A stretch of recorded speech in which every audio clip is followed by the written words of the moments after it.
Hey there guys, gals, and gamers. Once again, it's your boy DJ Sky Daddy Odin's Fearson, and in this video I will be discussing Far Cry 6. That's right, it was released just a few days ago and you've probably already seen at least a couple of videos discussing it, but we figured after playing all the way through it that we could give our review about it, discuss some concerns going forward, and really emphasize how much we like or dislike the game. Now, this video will have a few minor spoilers, but nothing that'll give away the game. But if you're someone who doesn't want to listen to someone talk about any details, then why are you even on YouTube, web? Go play the game for yourself and discover the world that Ubisoft has unveiled for you. Now, before we begin, I'd like to quickly say that I desperately need to update my recording setup, and due to an unpredictable event involving my brakes failing and my only mode of transportation / only way of earning income becoming nothing more than a pile of scrap metal, I was forced to go and replace my truck.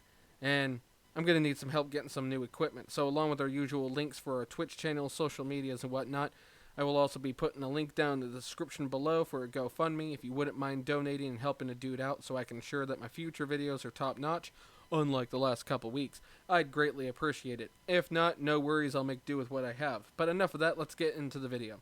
Now, Far Cry 6, set in the fictional island of Yara, is already being highly acclaimed as one of the great RPGs of the last several years, already outselling many other games from earlier in the year. I am glad that I added in the previous Far Cry video the very specific I could be wrong about the details regarding the game, because I had obtained the info from online sources, and shocker, I was off on a few of the details. So, glad I had that covered. The intro scene immediately kicks off strong with Giancarlo Esposito from Breaking Bad and Mandalorian playing as Anton Castillo, the leader of Yara. He is a dictator who is grooming his son Diego to be the future leader of the regime. There is some brief talk about why Yara is entering into the world stage. Won't really go into too much detail here as it's a lot of story stuff, yada yada, spoiler, yada yada. So the game starts off and you pick your desired gender for your character.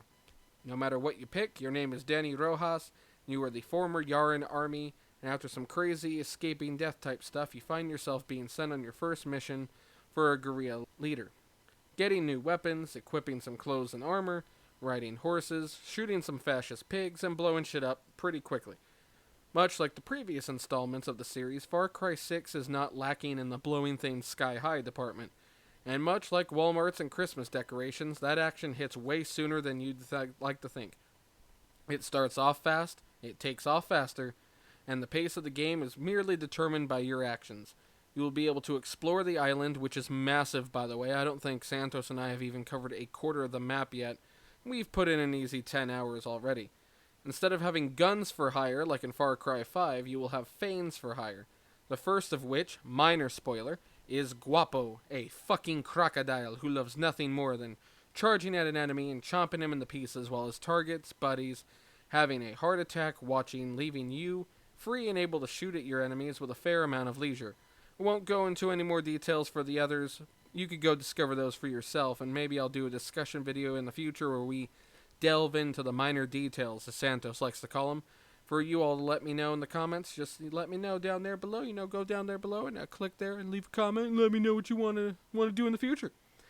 Anyway, after putting about 10 or so hours into the game, I gotta start with the downsides first, so at least we'll end on a good note.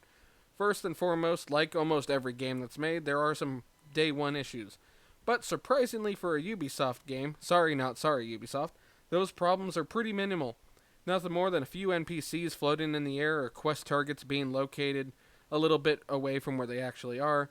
I think the two biggest bugs in the game currently are if you were revived and near a car, or you die and you respawn and you're in a conflict near a bunch of cars.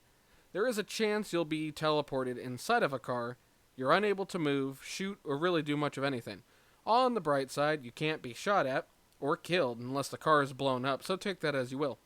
The other big issue is that during certain cutscenes you may see a black screen, hear a little bit of dialogue, and then nothing, followed by an endless abyss of black where the only solution is to sell your soul to Baphomet. Quit the game and reload it. This may backpedal you to the beginning of a quest if you were on one, but that's not too bad, and I'm sure Ubisoft will be fixing those problems as soon as they can. Look at how much work they put into the Division 2 and Far Cry 5. I'm sure they're entirely dedicated to ensuring their games have zero glitches or bugs. Now, on to the good stuff. The game from the very beginning is fast-paced action, a flurry of explosions, pretty epic story so far, pretty immersive. I'd say, honestly, it rivals Just Cause 4, maybe even a little better than it, but I'll save my official opinions on the gameplay and the story for comparisons like that for when we finish the game. The game is cooperative, but only for 2 people, but don't worry, you won't be lonely with your awesome Fanes for Hire, countless NPC characters who will keep you busy, and the game returns a little bit to a Far Cry 2-esque with the capturing areas of the island and converting the evil red areas into friendly blue areas. The selection of armor is based on bonuses gained from having X amount of items from that particular set equipped. So, if you got one set that, these gloves and this chest piece minimize a little bit of damage from armor piercing, well, I'll get more benefits if I have 5 of 5 for that set equipped, so that's always nice. The firearms range from pistols, SMGs, rifles, assault rifles, snipers, bows, RPGs, sort of similar to Far Cry 5. It's a little bit simpler though, and there are some unique weapons as well. You could take out your enemies or just do main story missions, and there's so much fun stuff to do. Santos and I have developed a particularly fond attachment to riding airboats along the rivers of the jungles, coming out of the water onto the land, and running down Yaran military members.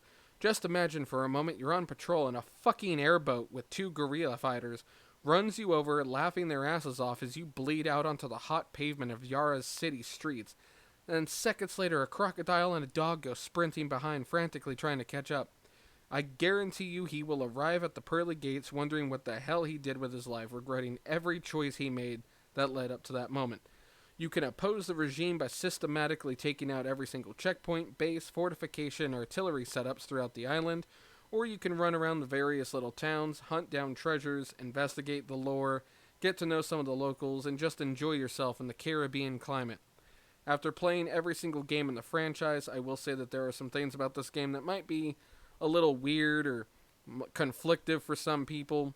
They do go a little bit out of their way to include some pop culture sort of political ideals into the game, not so much as they're taking a standpoint like a lot of people will probably say they are, more so that they're bringing it up. So depending on what kind of biases you may or may not have, looking right at so many of you, get over yourselves. You might get a little triggered by some of the things in the game. Ultimately, I thought it was actually kind of nice and refreshing to have some very actual personal things brought into the game like that kind of re-immersify you in a way you weren't really expecting. And I cannot go into any further detail because I feel it's a big spoiler. So, you're going to have to play the fucking game to find out.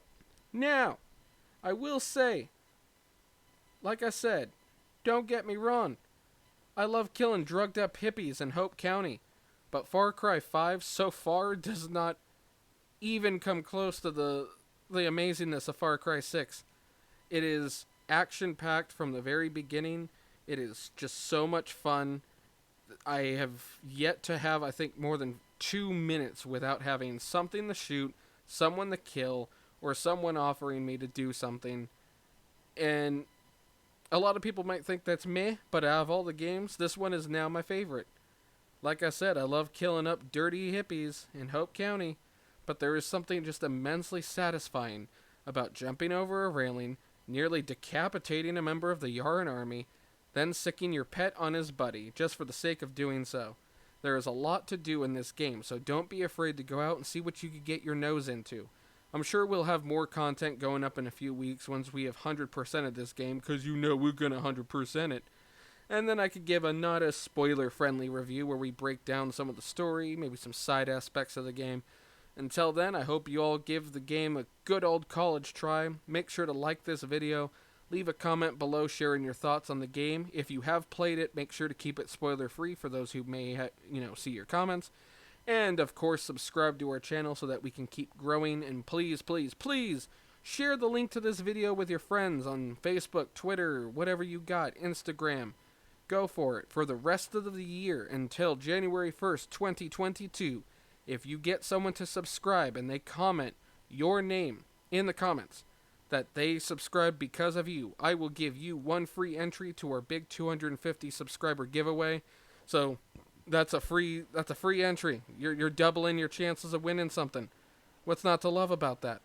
As well as I'm gonna send you a sick discount code for some of the new No Name Nerd merch, which they've been gracious enough to be updating, making new stuff. So go check it out.